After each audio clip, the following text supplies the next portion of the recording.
Godspeed.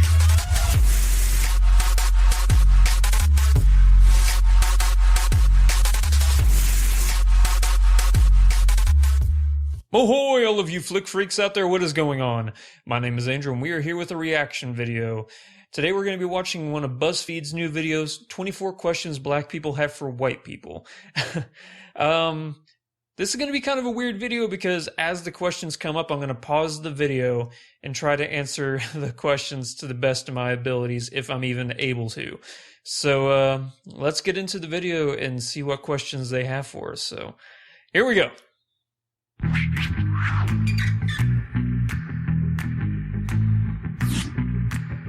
Why do you always make such horrible decisions in horror movies? It's not cool to split up. Why do you... Okay. Yeah, so that's something that's been in horror films forever.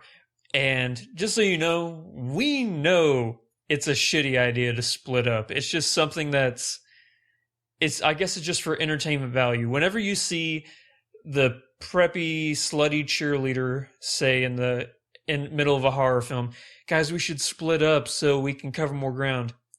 We know it's a shitty idea too. It's just there for entertainment value. We're watching the screen going, that's the stupidest. Don't do that. Don't do that. We're doing that. Okay, so yeah. Next question.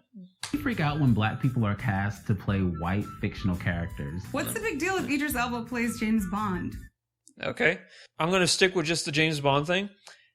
I 100% want Idris Elba to play James Bond. It's like, I'm just really excited about the idea of Idris Elba playing James Bond because I think his charisma, his confidence, his voice, his just persona in general is fantastic. I think he would be an amazing James Bond.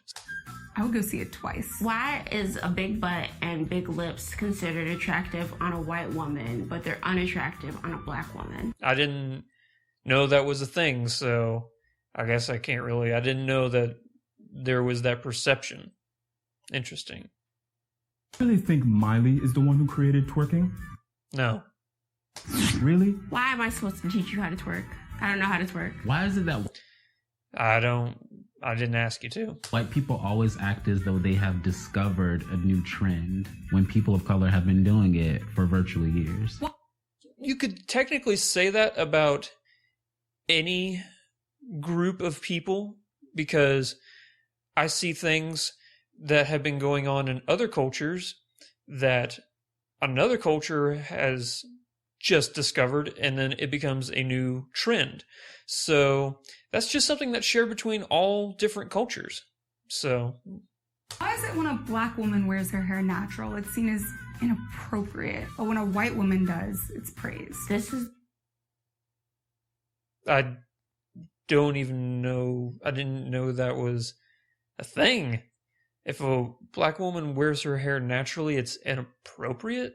There's something wrong with where you live because I had no idea that was an issue I didn't know that if you wear your hair naturally, it's inappropriate. Just wear your hair however the fuck you want. It's your hair. Okay? The hair that I was born with, so you wearing it as a trend is not cute. Like, can you appropriate my student loans? Can you take that off my hands? I got student loans too. Yeah. Why is it that white crime is seen as an isolated incident, but black crime is a representation of my entire community? Ooh, that is a fucking good question. That is an insanely unfortunate thing that still plagues our society right now. How whenever you see like something that happens in like Ferguson or Baltimore, everybody says it's the black community. And you're like, no, it's not the black community. It's an individual. Or you could say the same thing about white people. Like, if there's a white murderer out there, I guarantee you everybody's not making the assumption that the white community are all murderers. That's just an unfortunate thing that still plagues our society right now. And it's an issue that definitely needs to be dealt with. You can't lump an entire group of people into a statistic like that. That's shitty. When we see a story on TV about a white serial killer, I don't automatically assume that all white people must be serious. See, exactly, yeah. That's exactly Why does right. talking about race make you feel so uncomfortable? Is it because you think that you'll be perceived as racist? Yeah, pretty much. Yeah. You don't want to be perceived as a racist. I personally, I'm very, very particular and careful on how I don't want to say something that will offend people. So I guess I just would feel uncomfortable talking about race because what if I accidentally said something that would offend somebody or make somebody question? But yeah, it is definitely a thing that I've noticed white people, we don't like to talk about race because we don't want to be perceived as racist. So If you talk about race, You don't really believe that racism is over because we have a black president, do you? Why? no, we don't think that. Racism is still unfortunately here. Just because Obama's president, we don't think that. Do you think we think that? Why is it so easy for you to notice when there are no white people around, but you hardly ever notice when there are no black people around? I don't know. Yeah, interesting. Why is your goal to be colorblind? And there's so many different types of people in the world, yet you can't see color? I don't think it's that we want to be colorblind. Maybe it's just that we want to see everybody equally. And like he said at the very end, there's so many different cultures out there.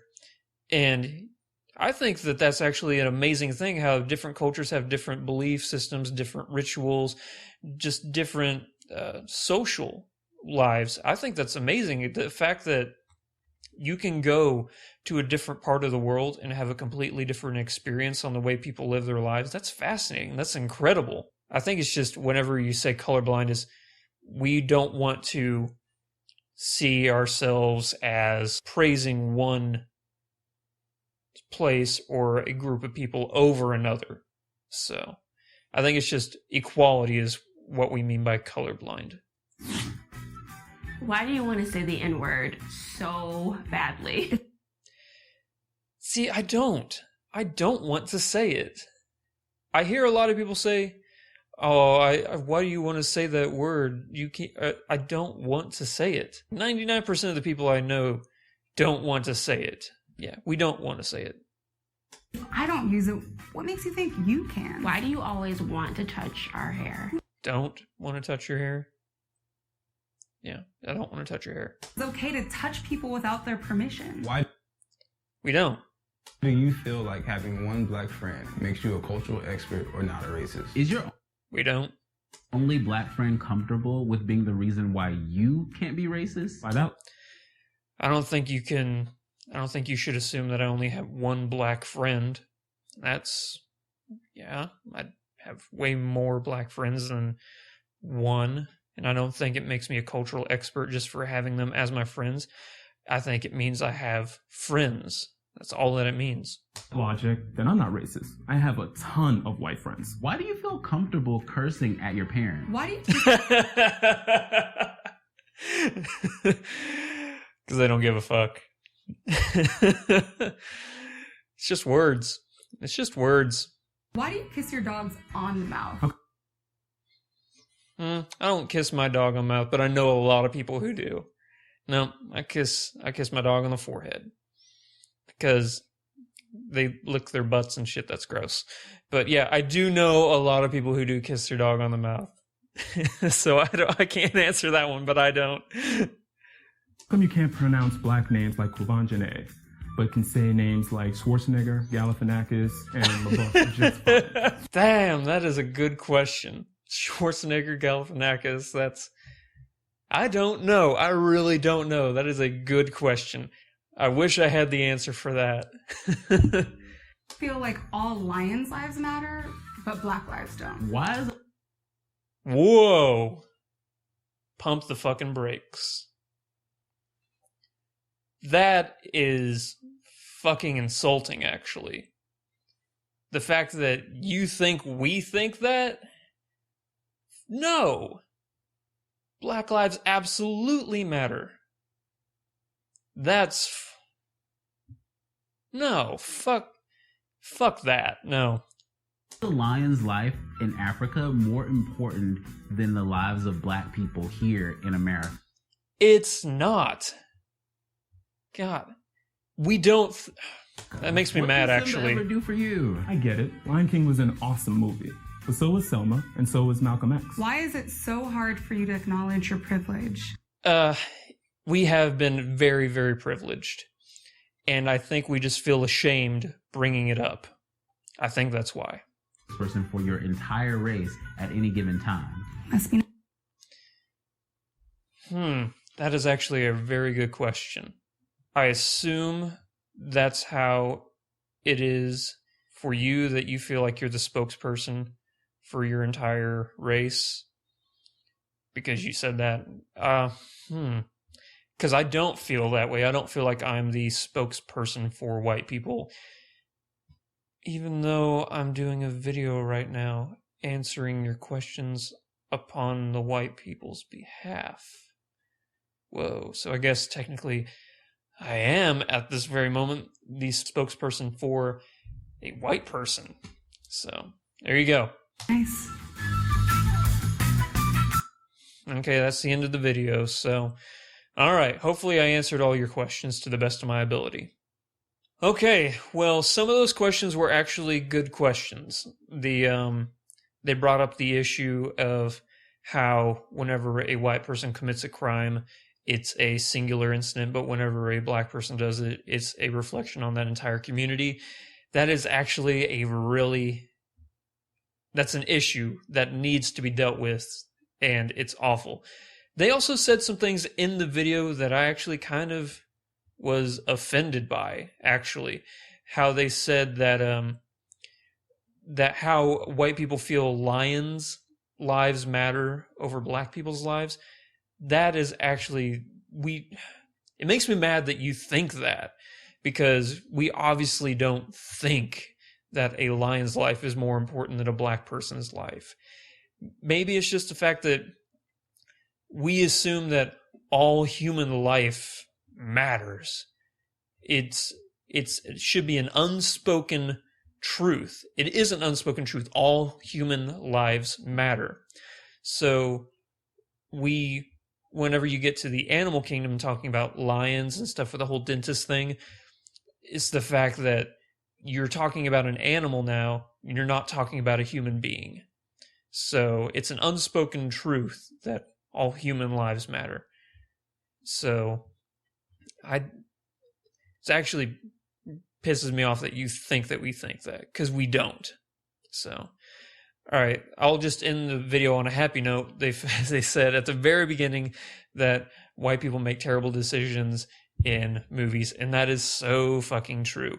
But we in the audience know it's a terrible decision. It's totally there just for entertainment value, because it's a horror film, somebody's got to die, and in order for you to die, you have to make a stupid-ass decision. So, there you go. That's why. So, thank you to everybody for watching. If you wouldn't mind, hit the subscribe button over there, and if you really wouldn't mind, support me on Patreon, because we're all going to make my channels better together.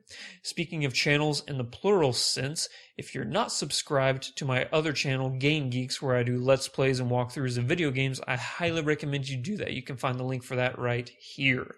So, I will catch you guys in the next video. Until then, fuck strikes, and Godspeed.